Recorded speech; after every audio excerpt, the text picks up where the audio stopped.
I'm sure you remember the history about the gold rush. People were rushing to different areas to find gold. Now the Torah speaks this week about not digging for gold, but digging for water, digging wells. Who? Yitzchak. A whole big story about Yitzchak digging wells. Till the seventh one. What's the story? Another story in the parsha of this week. Yitzchak was going to give his blessings, his fatherly blessings, just before leaving this world. He was already blind. To Esav. He had two sons, Yaakov and Esav. Yaakov, the Holy One, Esav, the Esav. It's enough to say the word Esav. We know exactly what it represents. And Yitzchak wants to bless Esav. Why? Because Esav tried to fool him in making him believe that he's a very religious, holy man. Yitzchak was not naive. So what's the story? So before we explain the story, or stories, let's first say thank you to Hashem. מזמור לסויד אורילה אדוני כל הארץ עבדוס אדוני בשמחו. בואי לפניו בנון הדוק אדוני אלימו ועשנו מלא נחנם צמא ריסוי. בואי אפשר בסויד אחד צרויסי מסילה הוידו לברכו שמוי. כי טוב אדוני לעולם חסדו וידו ודר אמונו סוי.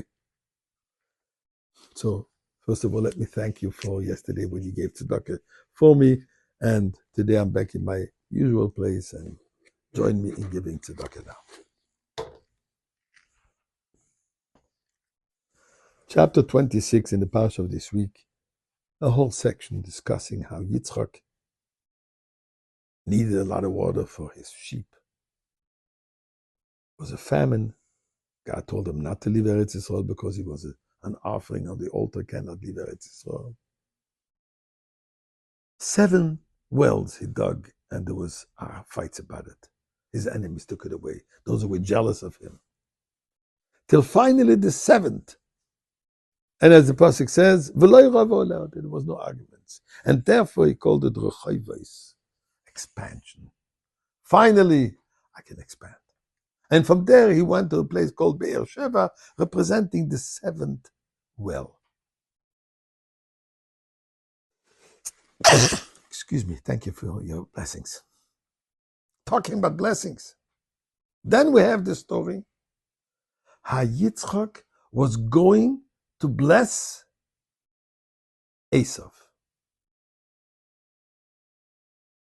Esav, a murderer, a rapist, anything you think of. He couldn't fool his father. Torah tells us that when Yaakov came into the tent, Yitzchak said, I smell the air of Gan Eden, of paradise.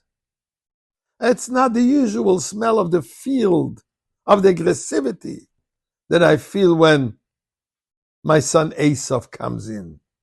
So although blind, he knew very well what Esav represents.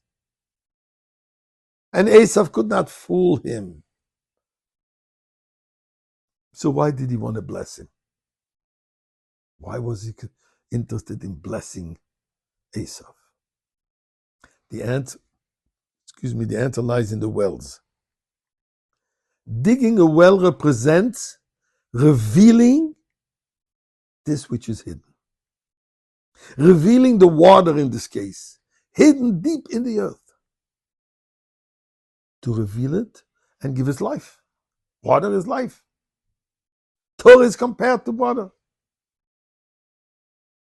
So Yitzchak has that capability of revealing the deep inner potential in the deepest recesses of a person's psyche, spirituality. So Yitzchak said, this is what we say every day in the prayers. We are going to ascend the mountain of Zion to judge the mountain of Esav. Esav is a mountain. In fact, Esav, it says, comes in Kabbalah terms from the world of Tohu, and Yaakov is from the world of Tikkun. The world of Tohu is a higher level in godliness than the world of Tikkun. So what Yitzchak wanted to do was to garner these tremendous powers, this tremendous potential which is in Esav, and guide it into the right direction. How so? Not by the efforts of Esav, but by the blessings from above. And Rivka says, that's not how we welcome Mashiach. Welcome Mashiach has to come by our efforts, by Yaakov's efforts, not just by giving a blessing from above. And that's the digging, that we have to go and dig the inner, deepest potential that we have and reveal it. And that's the seven. The seven represents the seventh millennium, which is the millennium of Mashiach.